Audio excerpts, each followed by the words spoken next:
In one of my videos, someone commented that I should review the Turas Rialta manga. Turns out, a lot of people don't know that FGO has manga adaptations, and there are quite a few. So, let's jump right into it. I'm not just going to cover Turas Rialta and Mortalis Stella because, yeah, there are tons of chapters in FGO, and lots of manga adaptations covering them. If you're curious about FGO's story but get bored reading walls of text without any visuals, or maybe you can't download FGO because you don't want to deal with gotcha salt, you should totally check out the manga. There are many different branches of FGO's singularities that are covered in these comics. FGO starts with Fujimaru Ritsuka getting caught up in the chaos at Chaldea with his cute Kohai Mash. We can start with the Turas Rialta manga. This manga offers some top-notch visuals and artwork. There are two main FGO story mangas, Turas Rialta and Mortalis Stella. Turas Rialta has a Chapter 0, or prologue, where Fujimaru first gets caught up in Chaldea's situation. Then it goes through the first singularity, jumps to the third singularity Okeanos, then the fifth singularity Pluribus Unum, and the seventh Babylonia. Right now, I think we're still on the seventh, and judging by the artwork, we might continue to the Temple of Time. Meanwhile, Mortalis Stella covers the prologue, the first, second, and fourth singularities. After that, the game gives us 4 new singularities called Epic of Remnant. Luckily, we can read these in manga form too. For Shinjuku, there's an Epic of Remnant manga with the same title as the game. The same goes for Agartha, Shimusa, and Salem. We even have a manga adaptation for Seraph, which has the same title as the game. Unfortunately, we still don't have manga adaptations for the Lost Belt chapters. There are some side stories, but that's about it. I hope Turas Rialta continues into the Lost Belt. In the past few years, we've also gotten Guda Guda chapter adaptations. They aren't as goofy as the events, but are more dramatic and intense. I haven't read it all, but from the artwork, it looks wild.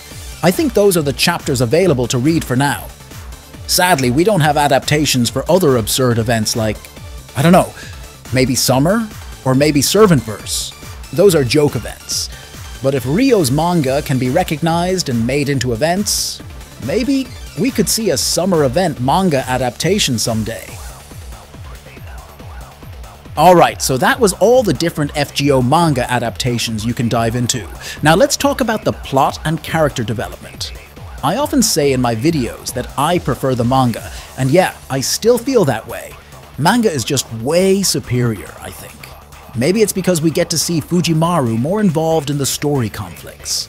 In the game, he's involved, but he mostly gets swept up in the story.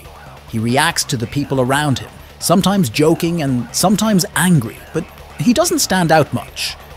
In the manga, he's always right in the middle of the action, making tough decisions, and you can see the struggle of commanding an army or a servant. The battles are different too. He uses shadow servants to summon, making his involvement feel more legit. There's a solid reason why he's on the front line. You can really see the mystic code skills in action.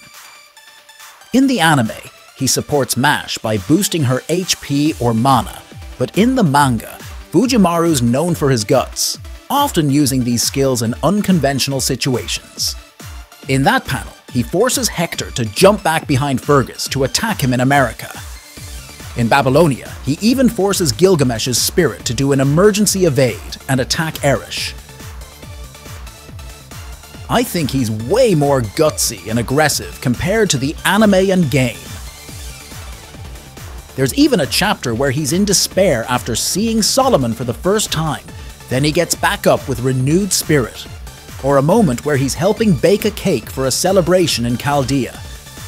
These moments are rare in the game, especially ones focused on smaller characters. They usually make such moments into events centered around one servant. But in the manga, we get to know more about Chaldea's personnel besides Fujimaru, Mash, Dr. Roman, and Da Vinci. I love this because it makes Chaldea feel more alive, and when someone, dies or gets into trouble, the drama hits harder. Oh, and speaking of plot and development, Mash's flirty aura towards Fujimaru is super strong in the manga. In the game, you see Mash blushing and saying shy things that embarrass her. In the manga, Mash and Fujimaru are way more playful and flirtatious with each other. Usually, Mash unintentionally flirts with her senpai, but it's clear she's super into Fujimaru. Alright, let's talk about the artwork now. No complaints here. The artwork in Turus Rialta is absolutely stunning, I think. The expressions of the characters, which are usually pretty static in the game, are super fun to watch in the manga. Even characters we see often, like Mash, have a variety of expressions. Up to the latest chapter, Turus Rialta consistently delivers fantastic art. But because the art in Turus Rialta is so good, you can really see the difference in other mangas. Don't get me wrong, the art in other mangas is still good, but you can spot some stiff and empty angles, especially in the Shinjuku manga. Other than that, no complaints. Each manga has its own unique style, I think. Instead of saying some are better or worse, it's more accurate to say they're unique. Turus Rialta is very detailed and smooth. Solemn has a cute vibe. Mortalis Stella looks like a shonen manga, and Shimusa is very artistic. Thanks to the visuals in the manga, we get to see a lot of characters depicted in different ways. For example, Musashi is even more expressive in the manga. Sure, she's already pretty lively in the game, but the manga really brings out her active personality through body language. Or characters that don't appear in the game, like Tome Gozen's husband Yoshinaka.